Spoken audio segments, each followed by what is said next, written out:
500 বছরের ইতিহাসের পাতা মুছে প্রতিষ্ঠা হয়েছে অযোধ্যার রাম মন্দির, অর্থাৎ রামলালা ফিরেছেন নিজের ঘরে। তাই জন্য মানুষের মধ্যে উত্তেজনা একদমই তুঙ্গে। সেই উত্তেজনা নিয়ে আমরাও পৌঁছে গেলাম অযোধ্যার রাম মন্দিরে রামলালাকে দর্শন করতে। একজন সনাতন হিন্দু হিসেবে নিজেকে গর্বিত লাগছে, আজ রামলালাকে দর্শন করব আর তোমাদেরকেও দর্শন করাবো সাথে। আমরা সকলেই জানি গত 22শে জানুয়ারি উদ্বোধন হয়ে গেছে এই রাম মন্দিরে, আর সেদিন থেকেই সাধারণ ভক্তদের জন্য খুলে দেওয়া হয়েছে এই রাম মন্দির। রামলালাকে দর্শন প্রথম দিন নাই করতে পারলাম। আসলে রামলালা দর্শনের কোনো প্রথম দিন বা শেষ দিন বলে কিছুই হয় না। তিনি চাইলে অবশ্যই দর্শন হবে একদিন। তো চলুন তাহলে আজকে আমার সাথে আপনারাও ঘুরে নিন রাম মন্দির আর দর্শন করে নিন রামলালাকে। আর সাথে অযোধ্যার রাম মন্দিরের বর্তমান পরিস্থিতি কীরকম, এখানে কিভাবে আসবেন, সমস্ত তথ্য পেয়ে যাবেন আজকের এই ভিডিওয়ে। তো চলুন ভিডিওটি দেখতে থাকুন আর সঙ্গে থাকুন, জুড়ে থাকুন হ্যাপি জার্নি উইথ অয়ন চ্যানেলে। আমাদের পশ্চিমবঙ্গ থেকে অযোধ্যার রাম মন্দির দর্শন করতে যেতে সাধারণত আমরা ট্রেন পথটাই বেছে নিই। তাই বাংলা থেকে অযোধ্যা যাওয়ার জন্য সরাসরি দুটো ট্রেন রয়েছে।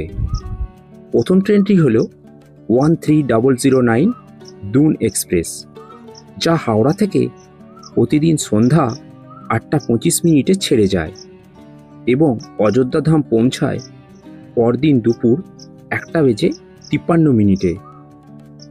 এই ট্রেনের স্লিপার ক্লাসের ভাড়া 445 টাকা মাথাপিছু এবং 3 টায়ার এসির ভাড়া 1195 টাকা। অপর আরেকটি train 13151 Jammu Tawi express, Kolkata station থেকে প্রতিদিন সকাল 11:45 ছেড়ে যায় এবং অযোধ্যা পৌঁছায় পরদিন সকাল 6:21। এই ট্রেনের স্লিপার ক্লাসের ভাড়া 440 টাকা এবং 3 টায়ারের ভাড়া 1185 টাকা মাথাপিছু। অযোধ্যাধাম স্টেশন থেকে রাম মন্দিরের দূরত্ব মোটামুটি 1 কিলোমিটার মতো। চাইলে তোমরা এখানে হেঁটেও যেতে পারো বা একটা টোটোও ধরে নিতে পারো। আর স্টেশন চত্বরে রয়েছে প্রচুর থাকার হোটেল, তোমরা নিজেদের পছন্দ মতো এই জায়গাতে হোটেল নিয়ে নিতে পারো। টোটো নিলে টোটো নামিয়ে দেবে রাম মন্দিরের কাছে যে মেন রোড আছে সেই রোডের কাছে, ভাড়া নেবে মাথাপিছু 30 টাকা। এখন আমরা টোটো থেকে নেবে মেন রোড ধরে জয় শ্রীরাম বলতে বলতে এগিয়ে চলেছি রাম মন্দিরের দিকে। বন্ধুরা, অবশেষে পবিত্র ভূমি রাম জন্মভূমি যে রাম মন্দির সেখানে চলে এসেছি। মূল রাস্তার ধারেই যেতে যেতে চোখে পড়বে এই গেটটি। এখান দিয়ে চলে যেতে হবে রাম মন্দিরের দিকে। আর আমরাও এখন ভিতরে চলে এসেছি যে রাম মন্দিরের যে রাস্তা সেই রাস্তায়। দেখতে পাচ্ছ এখানে রাস্তার দুটো ধার কত সুন্দরভাবে সাজানো রয়েছে, যদিও কনস্ট্রাকশনের কাজ এখনো চলছে। যতই মন্দিরের দিকে এগিয়ে যাচ্ছি ততই মনের মধ্যে আলাদা একটা উত্তেজনা সৃষ্টি হচ্ছে। এখানে আর একটা জিনিস দেখে ভালো লাগলো, যারা বয়স্ক মানুষ বা শারীরিক দিক থেকে অক্ষম তাদের রামলালাকে দর্শনের জন্য এরকম হুইল চেয়ারেরও ব্যবস্থা রয়েছে। হাঁটতে হাঁটতে চলে এলাম মন্দির চত্বরের একদম মূল গেটের সামনে। এখানে দেখো কত সুন্দরভাবে লাইন দিয়ে ভিতরে প্রবেশ করানো হচ্ছে, আর প্রবেশের আগে এখানে ব্যাগটা চেকিং করা হচ্ছে। জয় শ্রীরাম। দেখো শুধু ভেতরের জিনিসটা দেখো কত সুন্দর লাগছে, আর কত মানুষ আজ বিকেলে এখানে এসেছে। প্রতিদিনই এরকম ভিড় হচ্ছে। এখানে পুরোই সব হচ্ছে জুতো রাখার জায়গা। এগুলো হচ্ছে লকার, হচ্ছে জুতো রাখার লকার। আর সামনে যে লকারগুলো দেখছো ওই ধারে আছে, এগুলো হচ্ছে সব ফোন রাখার লকার। তার ভেতরে এন্ট্রি করতে দেবে, এইখান পর্যন্ত তোমরা ফোন নিয়ে যেতে পারবে।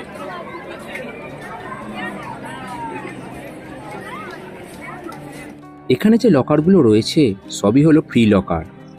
আর দেখো প্রতিটা লকারের কাউন্টারের মাথায় নাম্বারিং করা রয়েছে, এগুলো খেয়াল রেখো। তাহলে নেওয়ার সময় তোমাদের সুবিধা হবে। এই লকারে ব্যাগ, ফোন সমস্ত কিছু জমা করে এবার তোমাদের ভিতরে রামলালাকে দর্শন করতে যেতে হবে। শ্রী রাম জন্মভূমি তীর্থক্ষেত্র ওয়েবসাইট থেকে জানতে পারলাম মন্দির দর্শনের টাইমিং সকাল 7টা থেকে দুপুর 11:30, আবার দুপুর 2টো থেকে সন্ধ্যে 7টা পর্যন্ত। এছাড়া এখানে সকালে জাগরণ আরতি ও সন্ধ্যা আরতি হয়ে থাকে, তারও টাইম এখানে দেয়া রয়েছে। এই আরতি দেখার জন্য একটা পাস কাটতে হয়।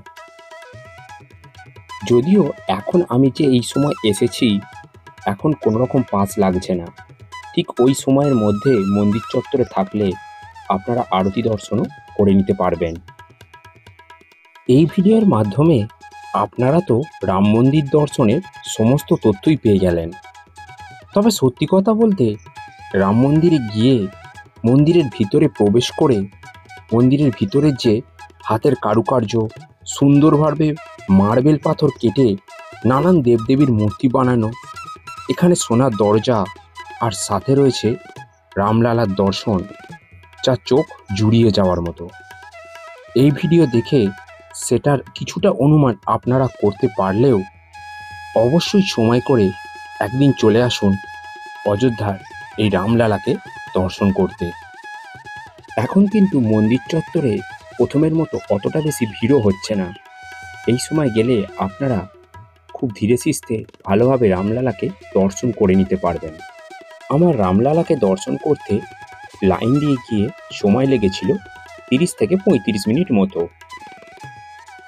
এই মন্দির চত্বরে প্রচুর পরিমাণে পুলিশ এবং সিকিউরিটি আছে, যাদের সহযোগিতায় খুব সুন্দরভাবে লাইন দিয়ে আপনারা রামলালাকে দর্শন করে চলে আসতে পারবেন। এই দর্শনের পরে এবার চলে আসবেন একবারে যেখানে জুতা এবং ব্যাগ জমা রেখেছেন সেই কাউন্টারের পিছন সাইডে। এখানে আপনারা কুপন দেখিয়ে আপনাদের সমস্ত জিনিসগুলো সংগ্রহ করুন। এখানে মন্দির কর্তৃপক্ষের তরফ থেকে সকল মানুষকে শরবত এবং রামলালার প্রসাদ হিসেবে 1 প্যাকেট করে নকুলদানা সকলকে দিচ্ছেন। আর সন্ধ্যেতেও এখানে অযোধ্যা নগরী একদম আলোয় আলোকিতভাবে সেজে উঠেছে। আর এখনো দেখো রামলালাকে দর্শন করতে কত মানুষ ও সাইডে লাইন দিয়ে যাচ্ছে। আর এখন আপনাদের সুবিধার্থে অযোধ্যা থেকে কলকাতা আসার যে 2টি ট্রেন আছে তার টাইম টেবিল দিয়ে রাখলাম। বন্ধুরা, আমার তো রাম মন্দির দর্শন করা হয়ে গেল, তো তোমরাও কবে দর্শন করছো অবশ্যই একটা কমেন্ট করে জানিও। আর আজকের ভিডিওটা যদি তোমাদের ভালো লাগে অবশ্যই লাইক করো এবং শেয়ার করে দিও। আর চ্যানেলে নতুন হয়ে থাকলে তো চ্যানেলটা অবশ্যই সাবস্ক্রাইব করো। চলো দেখা হবে নতুন কোনো ভিডিওয়, নতুন কোনো জায়গায়। জয় শ্রীরাম।